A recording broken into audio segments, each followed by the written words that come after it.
It started with what looked like a normal day on the water. The sun was dipping low over the horizon, painting the waves gold as fisherman Mark Donovan pulled in his final catch off the coast of Newport. The sea was calm, quiet, the kind of silence that only comes after decades of knowing its moods. But that peace ended the moment he spotted something tangled in his net. At first, he thought it was just a chunk of metal or some old fishing gear lost long ago. But as he tugged it closer, the shape became clearer, a rusted old camera, heavy and barnacle-covered, like a relic from another time. Mark frowned. It wasn't the kind of thing you usually find out here, miles from shore. He held it in his hands, brushing away years of salt and sand. The camera looked ancient, eaten by corrosion, yet oddly intact. Something about it made him pause, a strange pull, the kind that whispers there's more to a story than what meets the eye. Mark tossed the fish aside, placed the camera in a bucket, and finished packing up.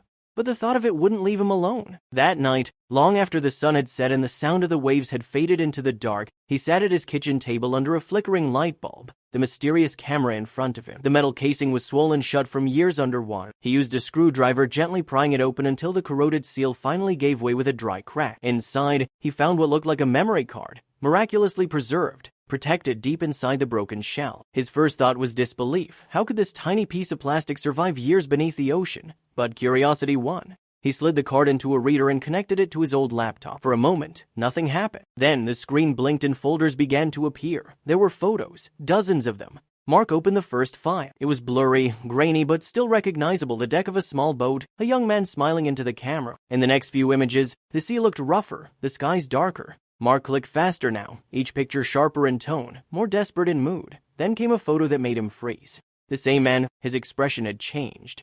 Fear replaced his smile. Behind him, storm clouds were gathering, black and heavy. Mark's stomach tightened. He scrolled through the rest, one image after another, each telling a silent story of panic. Water rising over the boat's railing, waves crashing violently, the man gripping the wheel soaked and terrified. The camera had captured the final moments before everything went dark. Mark's heart pounded as he reached the last image, a frame almost swallowed by water. You could just make out a face in the reflection, eyes wide with realization.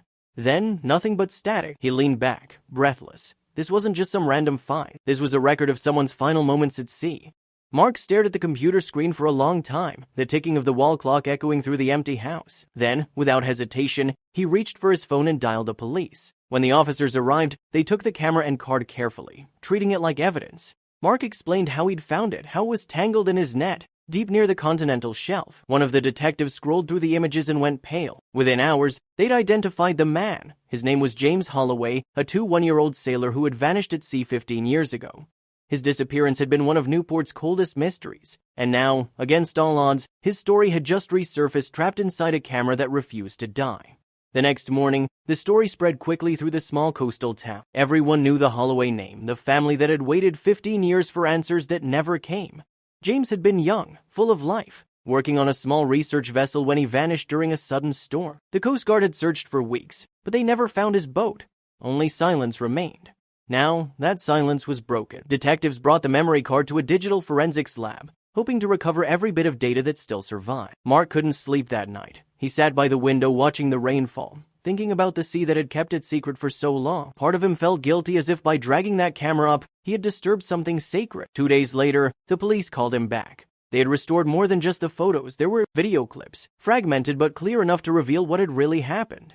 Mark was invited to watch, along with the investigating officers. The first video opened with a young sailor, James, laughing, filming the calm waves around his small vessel. His voice carried through the static. Still out here. Still no sign of the storm they warned about. The next clip cut abruptly.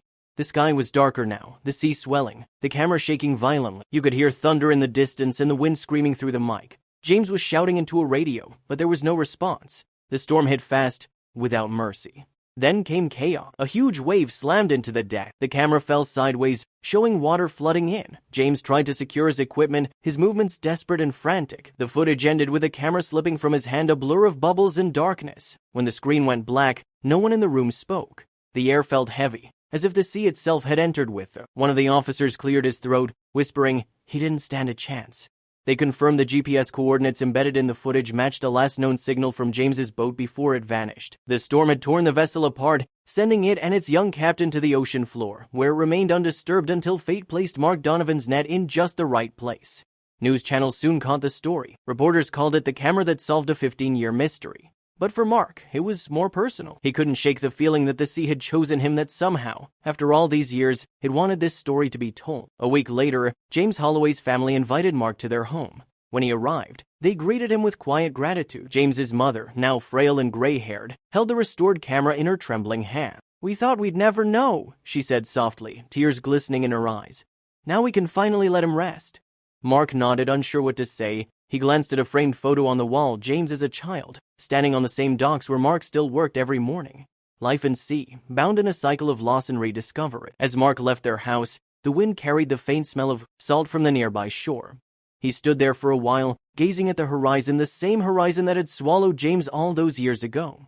In that moment, the sea looked peaceful again, but Mark knew better. It was never just water and waves. It was memory. It was truth, buried deep, waiting for someone brave or lucky enough to find it. That night, back on his boat, he turned off the engine and let himself drift. The sky above was full of stars, their reflections trembling across the dark surface. Somewhere below, countless untold stories still slept in the cold silence. And as Mark watched the tide pull gently against the hull, he whispered to himself, "Some things the ocean takes, others it gives back." He started the motor, steering home, carrying with him not just a net full of fish, but a story that had crossed time, salt, and death itself to be heard.